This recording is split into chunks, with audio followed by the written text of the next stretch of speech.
디지털 아우라는 마이클 베탄코트라는 인물이 제시한 언어로서 작품의 물리적 실체보다는 그것이 담고 있는 정보, 데이터, 그리고 그 정보가 어떻게 유통되고 상호작용하는지에 따라 새로운 가치와 권위가 생기는 걸 의미합니다.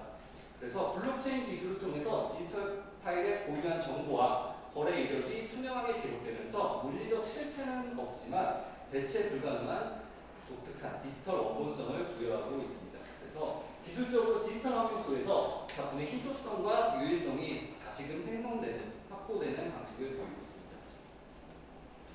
NFT 작품 중에 가장 유명한 작품 최근에 가지고 왔고요. 크립토펑크라는 작품인데 이건데 10,000개의 토큰을 만들어서 이걸 가지고 사람들에게 무료로 배포를 했고 그 무료 배포하고 난 와중에 가치들이 엄청나게 상승을 해서 말 그대로 천문학적인 가격에 거래가 되고 있습니다.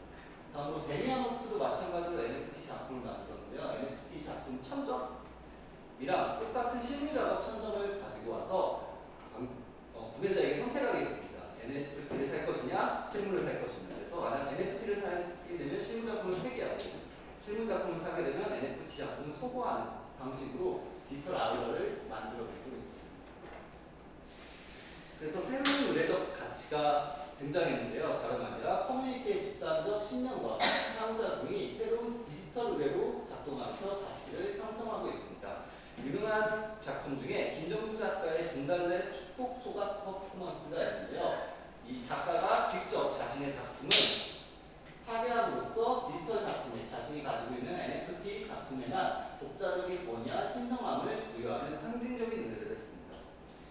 그래서 원래는 영상을 봐야 되는데 이게 PDF로 시작이 돼서 나중에 한 번씩 검색해 보시면 재밌으실 것 같습니다. 이렇게 진달래꽃이라는 작품을 그냥 먹고서 그대로 작가 스스로 와서 불을 붙이는 퍼포먼스를 보여줬습니다.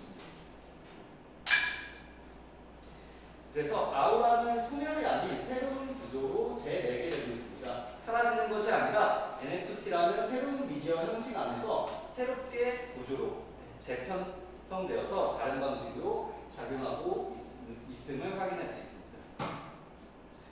다음으로 AI를 이제 살펴볼 건데요. AI에서는 먼저 가장 큰 논의 창작 주체의 해체와 예술가의 역할 변화입니다. AI 예술의 과정을 살펴보면 인간이 컴퓨터에 프롬프트를 입력하면 방대한 데이터를 학습한 AI가 알고리즘을 생성해서 이미지를 만들어내고 있습니다. 그래서 예술가의 역할이 전통적인 의미의 제작자에서 아이디어를 제시하고 AI를 조작하며 그 결과를 선별하고 다루는 기술자, 협력자, 큐레이터로 변모하는 특징을 가지고 있습니다.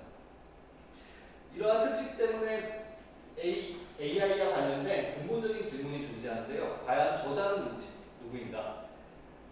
첫 번째로 영감을 제공하고 프롬프트를 작성한 인간인가? 아니면 실질적 시각화를 수행한 AI인가? 아니면 이걸 개발한 프로그래머인가? 아니면 AI가 자신의 정보로서 학습한 수많은 자료의 주인들인가? 라는 저자성에 대한 근본적인 질문이 생성되고 있습니다.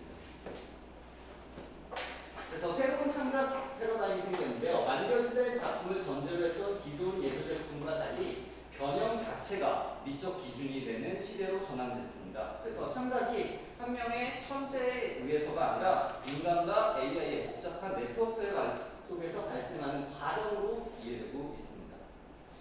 그래서 AI와 관련된 유명한 작품은 가장 문제적이고 논쟁적인 작가인 아이다가 만든 영국 국왕의 모습이고요. 그 다음은 올해 푸츄라서울에서 전시를 했던 래픽 아나르의 인공현실 사무라는 작품을 가지고 와봤습니다. 다음으로 포스트 디지털 시대의 예술 담론이 미술 교육에 던지는 철학적 함의에 대해서 이야기해보겠습니다. 먼저 교육 목표가 전환이 됩니다. 기능 중심에서 철학적 사고의 중심으로 그냥 미술 시간에 단순히 기능 중심, 표현 중심, 작품을 만드는 것이 중심이 되던 시대에서 벗어나 조응하는 철학적인 사고, 비판적 리터러시, 그리고 윤리적 태도까지 함양을 새로운 목표로 촉구하고 있습니다. 그래서 먼저 진정한 예술에 대한 철학적 사유를 유도할 수 있는데요. 근본적인 질문을 던지는 것입니다. AI가 그린 그림도 예술 작품이냐? 왜 눈에 보이지 않는 NFT가 수십억에 판매되냐? 같은 질문을 통해서 학생들의 철학적 사고를 촉진할 수 있다고 생각을 했습니다. 그리고 베냐민의 아우라가 유용한 분석툴로 제공되어서 디지털 예술의 가치가 어디서 오는지를 토론을 통해서 탐색할 수 있다고 보았습니다. 그래서 대표적인 예시로 손으로 그린 그림과 컴퓨터 그림의 복사가 어떻게 다른지 체험으로 이해하거나 세상의 하나뿐인 느낌, 아우라, 즉 아우라가 왜 특별한지에 대해서 이야기하는 방법도 있을 거라고 생각했습니다. 다음으로는 원본과 복제성의 개념이 재정의되어야 한다고 생각했습니다. 따라하지 말라는 전통적 금기를 넘어서 디지털 환경에서 복제는 단순한 모방이 아니라 재창조를 통해 원본의 의미를 확장시키고 있습니다. 그래서 이에 따른 활동 제안으로 자신의 디지털 작품을 복제, 변형, 공유하는 활동을 통해서 원본과 복제의 위계적 관계에서 벗어나 데이터의 자유로운 흐름 속에서 창의성이 발현되는 과정을 학습할 수 있습니다. 그리고 이 같은 학습 과정은 요즘에 이제 AI, 태블릿을만 이용해서 학교에서 많이 실제적으로 이용되고 있는 창의 학습입니다. 그래서 디지털 그림을 만들 수도 있고 상상력으로 새로운 작품을 만들 수 있고 또 원본 작품과 변신한 작품을 비교해서 아이디어를 발전시킬 수도 있습니다. 세 번째로는 예술가의 역할 확장과 창작 주체에 대한 새로운 이해가 가능합니다. AI를 단순히 그림 그려주는 도구로 소개하는 것을 넘어서 인간에게 작품을 제작하는 데 있어서 새로운 영감의 원천이 되는 협력적 창작 주체로 인식하도록 유도하는 것입니다. 그래서 학생들이 스스로를 자기 자신을 디지털 시대의 예술가로 상정하고 AI와 협업하여 무엇을 어떻게 창작할 것인가를 구체적으로 계획해보고 이야기해보면서 예술가의 인지적 능력과 구조적 능력을 확인할 수 있을 것 같습니다. 그래서 구체적인 예로 AI를 창작 작품으로 생각을 해서 자신의 파트너로 인식해서 수업을 진행할 수도 있고요. 그리고 AI의 제안을 바탕으로 생각을 발전시키는 디지털 예술가로서 생각하는 태도를 기를 수도 있을 것 같습니다. 마지막입니다. 비판적 미디어 리터러시와 윤리적 태도를 함양해야 한다고 보았습니다. 그래서 기술의 배경, 제작자의 의도를 비판적으로 판단하고 디지털 예술이 야기하는 다양한 사회적, 윤리적 쟁점들을 토론하는 기회가 마련되어야 합니다. 그래서 주요 토론 쟁점으로 NFT 시장의 투기성, 소비 문화의 결탁, AI와의 저작권, 데이터 편향성 문제 등이 다뤄질 수 있을 것 같습니다. 그래서 이 문제를 통해서 AI, NFT가 예술의 사회적 가치를 어떻게 변형시키고 또 어떤 문제를 일으키고 있는지 짚어보는 것도 좋은 의미가 된다고 생각을 했습니다.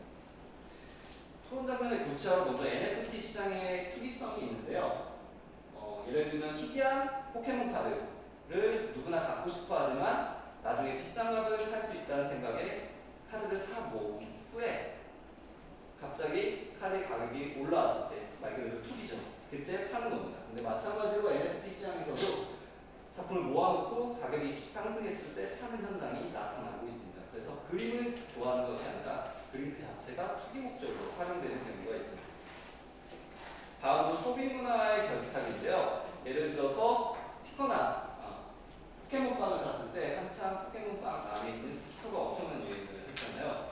그래서 빵이 중심이 아니라 그 안에 있던 상품을 주 목적으로 해서 소비 문화를 만들어내는 것입니다. 그래서 여기 보시면 나이키 운동화가 있는데 이건 실제로 존재하는 나이키 운동화가 아니라 NFT로 만든 토큰입니다. 그래서 이 NFT 운동화를 구매해야지만 나중에 실제 운동화가 출시됐을 때 실물 운동화를 살 수 있다고 이야기하면서 쉽게 말하면 끼어 팔기가 이루어지고 있습니다. 다음으로 AI의 저작권 문제도 발생할 수 있을 것 같은데요. 그림의 진짜 주인은 누구인지 그려줘라고 말한다. 인공지능 아니면 원래 그림을 그린 수많은 아저씨, 아주머니들인가 라고 친구들과 함께 고민을 해보고 의미를 파악하면 좋을 것이라고 생각했습니다.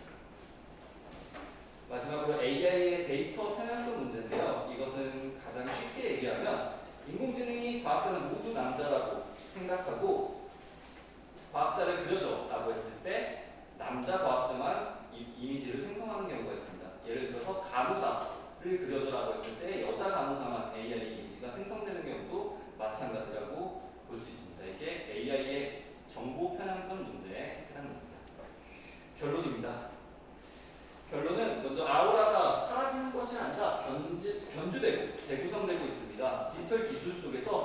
끊임없이 재구성되면서 역동적인 과정으로 등장하고 있습니다.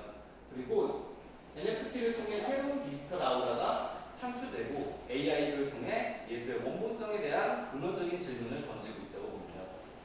그래서 초등 미술의 새로운 역할과 가지로 먼저 정해진 미적 가치를 전달하거나 표현 기능을 쏟다라는 역할을 넘어서 예술의 변화를 적극적으로 수용하고 학생들에게 사유의 기회를 제공해야 한다고 생각했습니다. 다음으로 교실은 학생들이 동시대 미술을 비판적으로 분석하고 다양한 가치를 토론하고 새로운 창작 방식을 탐구하는 살아있는 반문의 장으로 기능해야 한다고 보았습니다. 또 학생들이 진정한 예술이란 무엇인가, 창작의 주체는 무엇인가라는 본질적, 철학적인 질문을 스스로 회유할 수 있는 기회를 제공해야 한다고 봤습니다. 마지막으로 이를 통해서 기술의 주인이자 책임감 있는 문화 창작자로서의 학생들이 길을 가고 성장할 수 있도록 열어줘야 한다는